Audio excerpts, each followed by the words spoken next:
Assalamualaikum warahmatullahi wabarakatuh. Salam sejahtera semuanya. Oke, teman-teman, kali ini saya ada beberapa unit TV dengan kerusakan yang berbeda-beda. Yang pertama itu ada Panasonic LCD Panasonic dengan tipe THL32X20S.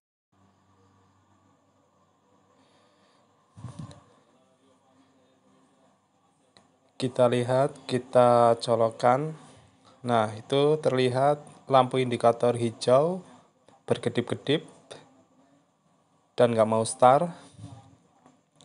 Lalu TV yang satunya lagi dengan tipe yang sama. Cuma bedanya di sini dia dari lampu indikator hijau berubah menjadi merah dan berkedip. Kita lihat, kita hitung kedipnya. 1, 2, 3.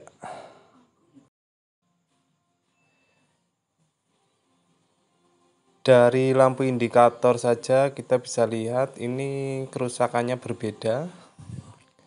Kalau yang pertama ini sama sekali nggak bisa berubah menjadi merah, lampunya hanya mentok di indikator hijau dan berkedip-kedip. Lalu untuk TV yang satunya lagi saya ada tipe Samsung. Ini usernya bilang kemarin sempat dibawa ke bengkel, cuman gagal servis. Saya nggak tahu alasannya ini kenapa. Ya, kita cabut aja dulu yang tadi, yang Panasonic. Ini dikerjakan nanti. Saya pengen buka yang ini, saya penasaran. Nanti di sini saya akan percepat videonya biar nggak terlalu lama. Oke, ini. Kemarin ini sudah saya sempat tanyakan ke usernya langsung. Jadi TV ini awal mulanya itu normal. Begitu dia ada beberapa bulan nggak pernah dipakai, terus pengen dipakai lagi, tahu-tahu itu mati total. Lampu indikatornya juga udah nggak nyala sama sekali. Nanti kita bisa lihat. Oke, ini. Nah, kita percepat yang di sini. Itu kemarin elko apa ini udah nggak ada. Jadi ini saya dapat udah posisi kayak gini. Nah, di sini itu terlihat di bagian trafo juga udah sempat dibuka. Saya nggak tahu juga itu kenapa.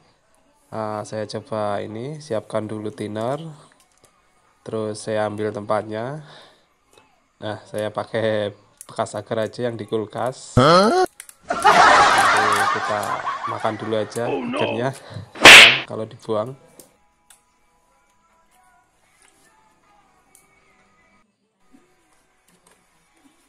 Kita siapkan tisu, lalu bersihkan dulu tempat agar yang tadi. Untuk tempat thinner ya sembarang, teman-teman bisa pakai apa aja, yang penting bisa dipakai. Ini cuma ala kadarnya aja. Saya cari yang ada ketimbang cari-cari di gudang atau di mana tempatnya. Lalu kita tuang secukupnya saja sesuai dengan kebutuhan. Nah, segitu udah cukup.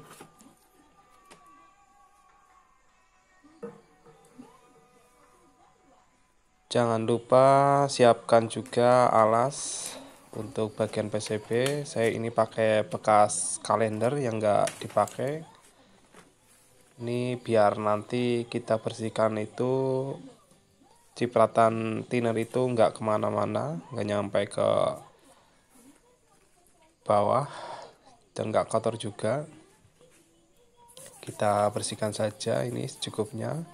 Untuk kerusakan power supply yang jenis-jenis seperti ini, saya biasanya itu langkah pertama itu mengganti jumper-jumper yang sudah terlihat korosi. Terus saya cek semuanya dari komponen-komponennya, dioda, elko, FET, dan IC drivernya.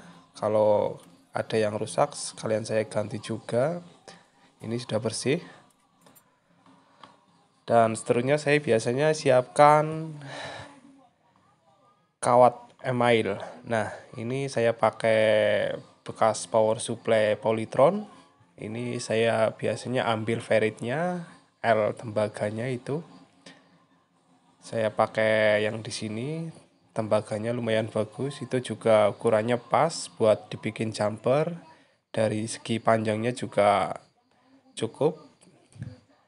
Untuk teman-teman mungkin juga bisa pakai kaki R, dari R, terus ukuran setengah watt atau 1 watt, 2 watt itu bisa digunakan.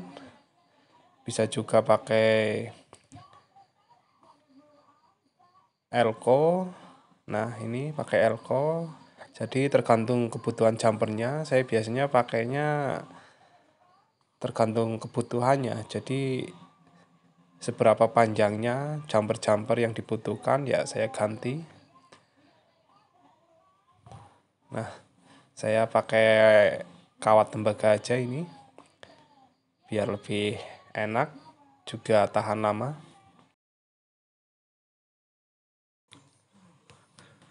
Ya, langsung kita lepaskan saja teman-teman. Di sini kita ukur aja seberapa kebutuhannya jumper yang kita gunakan.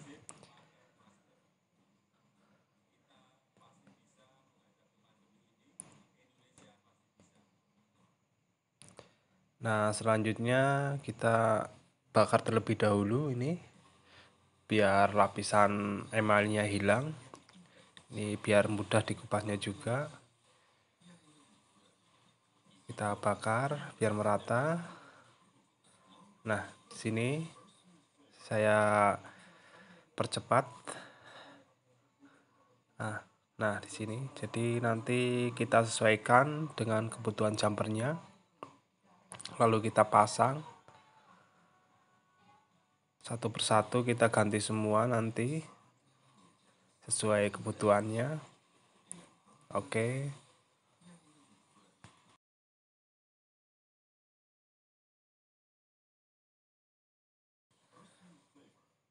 Sambil menunggu teman-teman, ini video saya bikin khusus pemula ya, bukan untuk yang sudah ahli. Yang sudah ahli abaikan saja videonya. Ini khusus untuk pemula biar dia tahu langkah-langkahnya untuk perbaikan power supply.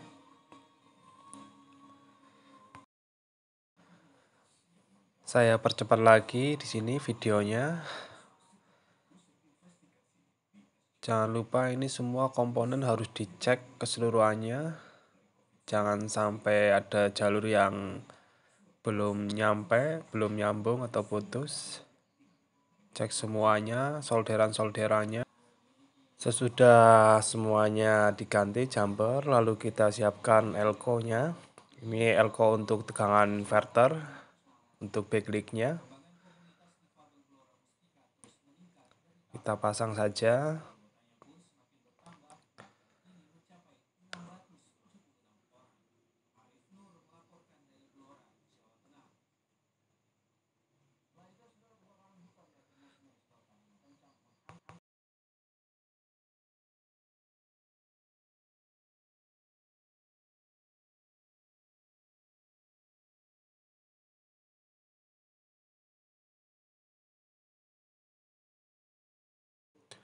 Untuk langkah selanjutnya kita ganti koplernya, kita pasang juga. Kita ganti semuanya satu persatu.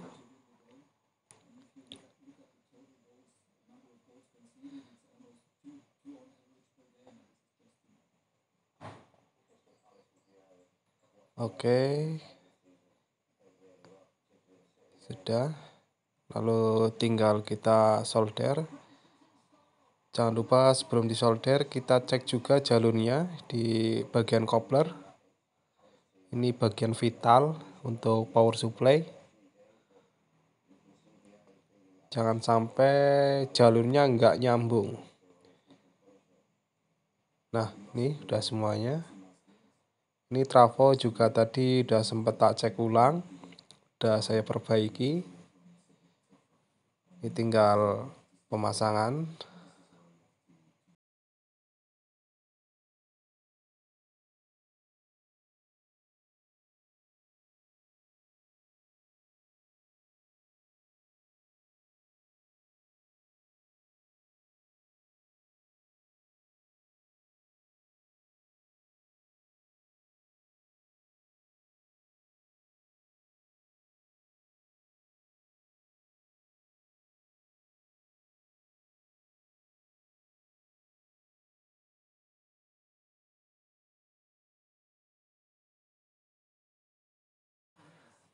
Rapikan juga bagian yang ini harusnya di atas.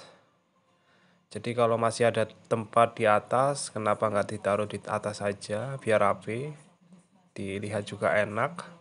Ini kalau di bawah begitu shot, dia bisa langsung kena bodi, itu malah berbahaya.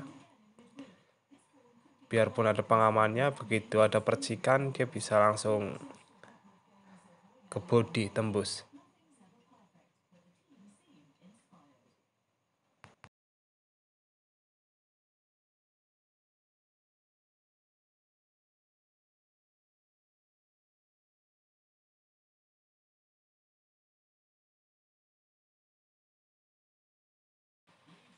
Nah, ini sudah tak kembalikan ke asalnya, ini ke bagian yang benar di atas, terlihat rapi semuanya udah.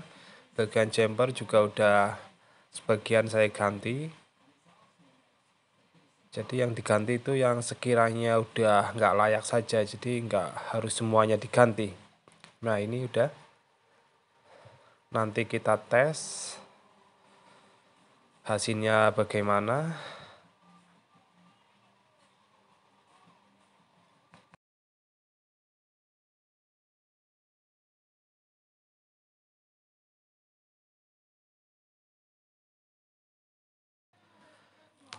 Kita lihat ini sudah bersih semuanya. Nah, jangan lupa di sini kita cek ulang. Jadi dari coupler jalurnya ini sudah benar-benar nyampe atau belum. Ini kalau salah satunya nggak nyampe, bisa-bisa power supply itu nggak kerja, bahkan bisa terkena short, langsung putus di bagian fed atau drivernya rusak. Nah, ini tadi saya pakai ini tester udah lama banget. Udah saya cek pakai ini tadi, tapi nggak sempat saya videoin soalnya lagian juga ini kurang jelas. Nah, kita pakai ini aja yang ada untuk cek bagian yang power supply tegangan inverter maupun yang di regulator untuk injek tegangan. Ini saya pakai yang ada aja ya.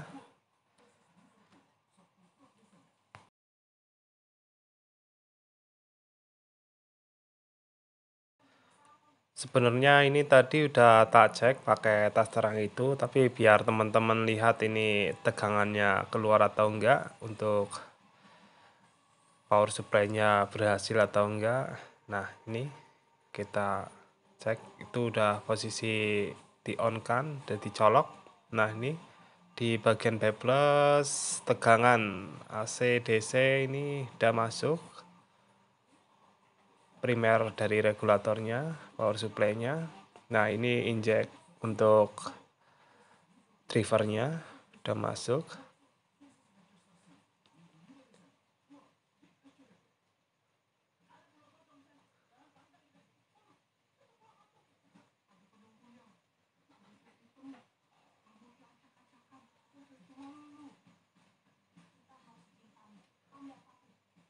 Kita perjelas lagi gambarnya, kita dekatkan.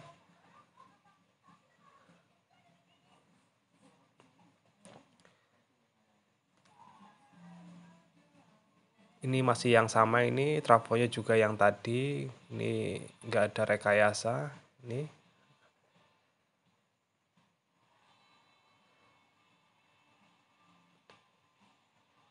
input tegangan ke driver, masuk. Nah, ini di sini power supply untuk tegangan 12 volt masuk.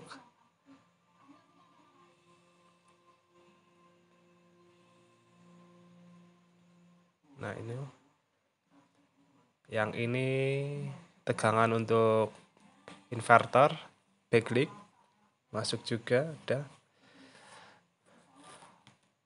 Oke teman-teman, langsung saja kita coba. Kita bersihkan dulu biar steril. Lalu kita pasang, kita lihat hasilnya bagaimana.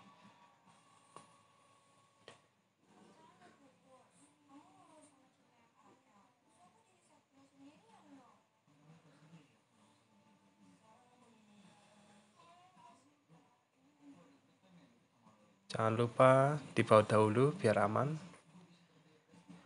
Untuk teman-teman yang masih tahap pemula, sebaiknya jangan mudah menyerah dan jangan gampang putus asa.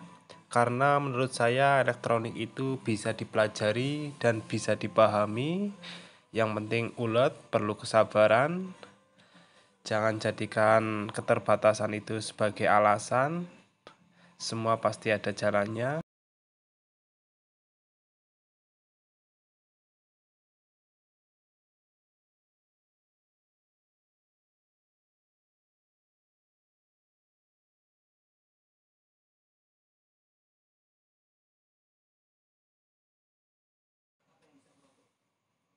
Nah, kita pasang semuanya.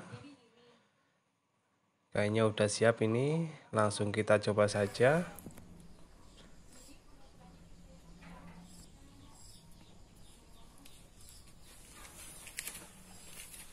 Oke, bismillahirrahmanirrahim.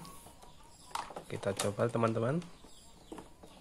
Kita lihat hasilnya.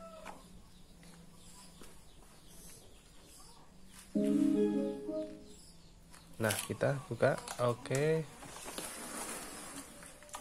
Alhamdulillah teman-teman. Akhirnya jadi.